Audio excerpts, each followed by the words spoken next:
Hataki kuchinjwa huyo.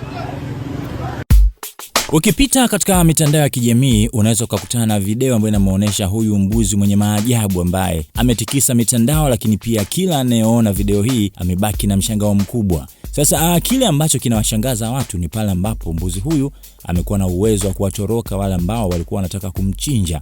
Sasa amewatoroka na akapanda juu ya bati, jambo ambalo limezua gumzo na kushangaza watu, wakijiuliza hasa amepanda vipi huko juu na imekuwa vipi.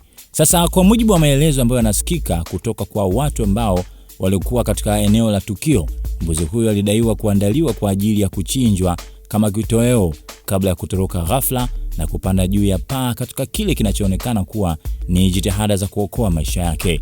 Sasa video hiyo imeendelea kusambazwa kwa kasi, huku watumiaji wengi wa mitandao wakitumia tukio hilo kama utani, na baadhi ya watu wameihusisha video hiyo na sikukuu ya Eid al-Adha, sikukuu ya kuchinja ambayo inaadhimishwa na Waislamu duniani kote, ambayo mwaka huu inasherehekewa tarehe 27 Mei mwaka 2026. Sasa inatumika kama kituko hivi. Watu wanajiuliza, bana vipi? Mbona mbuzi anakataa kuchinjwa?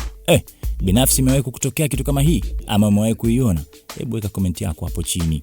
Mbuzi anakimbia, watu wanataka kitoweo. Sasa itakuwaje?